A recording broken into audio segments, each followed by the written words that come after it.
y las pérdidas aseguradas deberían permanecer dentro de los límites de sensibilidad de las calificaciones para los emisores afectados, dados los amplios niveles de capital, la exposición al riesgo diversificada y la capacidad de las aseguradoras para aumentar las tarifas de las primas, afirma Fitch Ratings. Se espera que la ubicación de los incendios en vecindarios con propiedades de alto valor amplifique dichas pérdidas para las aseguradoras que apuntan al mercado de alto patrimonio neto, a las compañías de líneas de excedentes y superávits. Estos segmentos requieren procesos de suscripción y valoración más especializados, dicen desde Fitch Ratings. En estos siguientes minutos vamos a hablar de algunas cuestiones de geopolítica. Saludamos ya a Alberto Gallego Gordones, coronel retirado del Ejército del Aire y del Espacio, también profesor de Relaciones Internacionales. Muy buenas noches. Buenas noches. Gracias por estar hoy con nosotros. Hemos estado siguiendo en los últimos minutos ciertas noticias, sobre todo, bueno, pues lo decía antes Jake Sullivan, avances en las negociaciones de paz entre Israel y Hamás, sobre una posibilidad de un alto el fuego. Israel confirmaba hoy ya avances más significativos en esas conversaciones. ¿Qué nos puede contar sobre estos avances? Yo diría que, no sé, lo estaba pensando antes, perdón, estamos en época un poco de catarros y me parece que me está cogiendo, ¿no?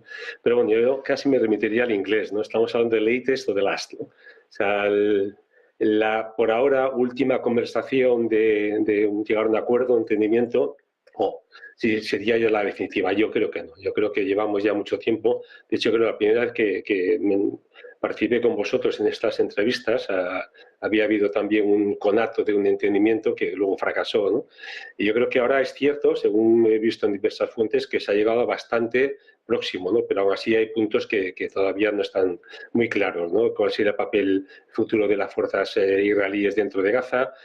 ¿Cuál sería el papel de los rehenes todavía que están en cautiverio? ¿Cuál sería el futuro intercambio de los varios miles de palestinos que están presos ahora mismo en cárceles israelíes, algunos de ellos sin juicio y simplemente con acusaciones de terrorismo, cuando a veces pues yo creo que habría que matizar esas acusaciones, ¿no? Es cierto que a raíz precisamente de la presión que ha ejercido Trump y sobre todo el enviado próximo Biden y Trump, porque realmente el que está llevando negociaciones por parte de Estados Unidos es el señor Witkoff, si no recuerdo mal, que es enviado de Trump. Y pues, también por parte de tanto Egipto como Qatar están presionando a Hamás para que llegue a un acuerdo. Por ahora, según las fuentes que he estado viendo recientemente, se aproxima a un acuerdo, pero todavía, como digo, de llegar sería un latest, no desde luego el definitivo. ¿A qué se refiere con eso? Es decir, ¿se estarían acercando a un primer borrador? Sí, sería el primer borrador. Yo creo que, bueno, he estado siguiendo la noticia a lo largo del día, llegué a casa hace un poco tiempo y realmente se mantienen los mismos términos, que hay bastantes indicios de llegar a un acuerdo, sobre todo por la voluntad y la presión que están ejerciendo los apoyos de ambas partes, ¿no? Como digo, Estados Unidos con el presidente Trump, el presidente electo Trump con su enviado especial, no ya ni siquiera el de Biden, y luego también Cairo y Doha por parte de Hamás. Tiene que llegar a un acuerdo, hay que llegar a un acuerdo como sea, porque la situación es insostenible, según fuentes palestinas, más de 46.000 muertos, 2.000 ya, en torno a 2.000, no sé muy bien, entre los de la primera época, más soldados de esta última por parte de Israel, ataques como estamos viendo hoy de los hutíes también, y ataques que va a haber, ha habido también un atentado, un tiroteo en Cisjordania, pues eso va a ser la constante. Pero claro, habrá que buscar en algún punto llegar a un acuerdo, sobre todo parar esta sangría constante, ¿no? Yo creo que hay que llegar, como digo, sería last, el término este en inglés sería el último definitivo, pero latest, ¿por qué? Porque sería un proceso, pues yo creo que incluso tener unos acuerdos condicionados también al avance del propio cumplimiento de los acuerdos, ¿no? Porque se sabe, cuando hay este tipo de acuerdos, normalmente se incumplen en la primera época. Luego una segunda fase, igual de retorno de refugiados a sus casas, bueno, lo que queda, a las ruinas, pero bueno, con un futuro igual de reconstrucción de las ciudades de Gaza, sobre todo en el norte. Eso sería un poco la la fase progresiva según se vaya ejecutando este plan de paz que está todavía, como digo, en el horno, pero que habría que ir cumpliendo esas fases, sin ninguna duda. Nos decía Alberto esos ataques de los hutíes, también estamos viendo ataques por parte de Israel a los hutíes. ¿Es normal que en un momento en el que se empieza a hablar ya de posibles negociaciones continúen los ataques a esta escala? Yo creo que es normal porque igual también estamos viendo en Ucrania, se trata de llegar a la mesa de negociaciones con suficiente capacidad de poder para poder imponer la voluntad de cada cual. Yo creo que los hutíes creo que va un poco a su aire, ¿no? O sea, son chiitas, como sabemos, y bueno, y no olvidemos que jamás son sunitas, ¿no? Entre ellos se odian, pero como digo a veces en clase, lo que les une desde luego es el odio a Israel, ¿no? Y a muchas partes de Occidente, en algunos de estos casos, ¿no? Los hutíes han estado también atacando buques, entrando en el Mar Rojo o camino de Suez, ¿no? Entonces, yo creo que cada uno está ejerciendo la presión que puede para llegar a una mesa de negociaciones con suficiente poder. Eso yo creo que es normal en cualquier tipo de negociación. Como digo, lo estamos viendo también, creo, en Ucrania. Pues ya que habla de Ucrania, también hemos visto hoy Rusia diciendo, oye, es prematuro hablar de la reunión entre Putin y Trump, todavía es presidente electo, no es presidente con todos los poderes. También Rutte, por parte de la OTAN, diciendo, oye, Ucrania no puede negociar desde una posición de poder. ¿Cómo cree que van estas negociaciones en el caso de la guerra entre Rusia y Ucrania? O sea, el presidente electo, perdón, no quiero confundirme, Trump ha sido muy claro que acabará esta guerra en 24 horas. Eso es imposible. Yo creo que no es viable una contienda de este tipo, ¿no? No olvidemos que, no sé, Trump dice cosas de una manera, pero también tiene su trasfondo. Yo le daría credibilidad, por lo menos en el trasfondo y los motivos que tiene. Desde luego, la forma de expresar sus opiniones deja un poquito en entredicho, ¿no? Si hablamos de diplomacia a nivel internacional, ¿no? Yo creo que según Trump, sí, efectivamente ya ha estado en negociaciones con Putin para en algún momento llegar a algún acuerdo, ¿no? Y en Rutte, por parte de la OTAN, pues también, ¿no?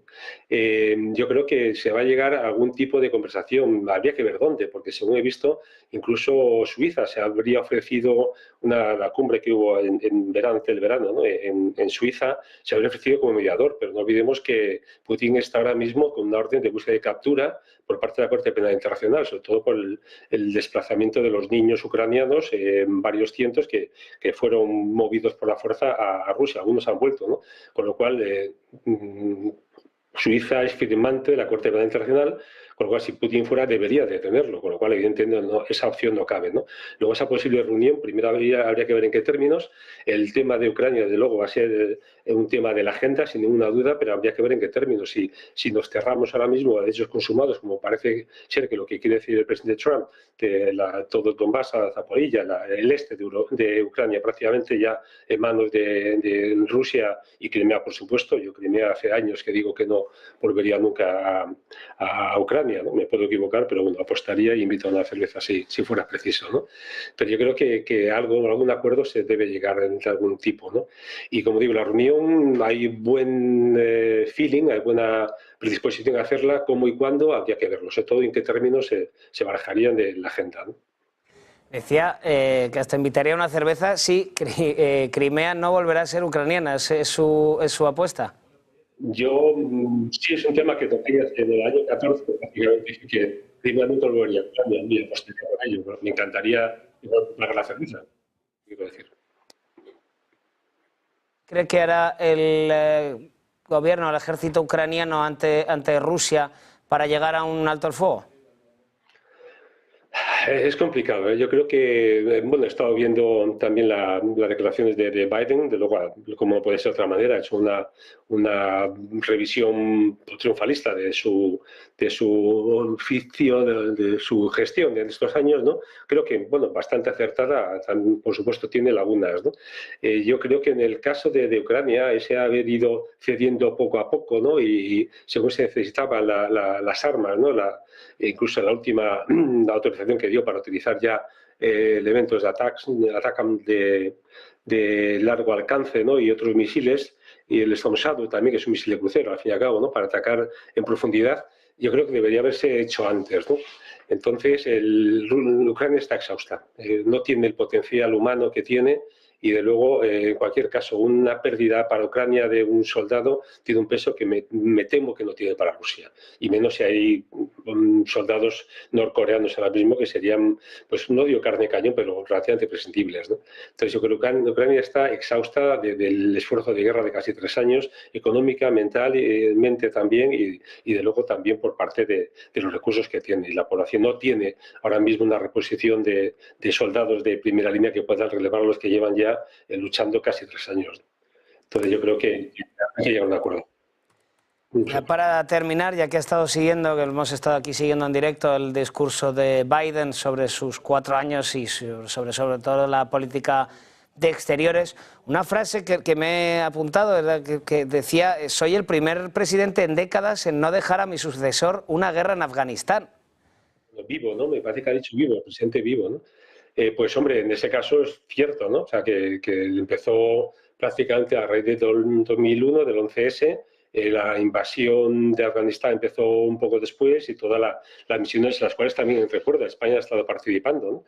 Luego, llevando el Ejército del Aire, llevaba el mando de una base, ERAT, en el oeste, y luego el Ejército de Tierra ha hecho una labor muy, muy encomiable, también en facetas de programas de reconstrucción, también dentro del ámbito cívico-militar, también de la Agencia de Cooperación Española.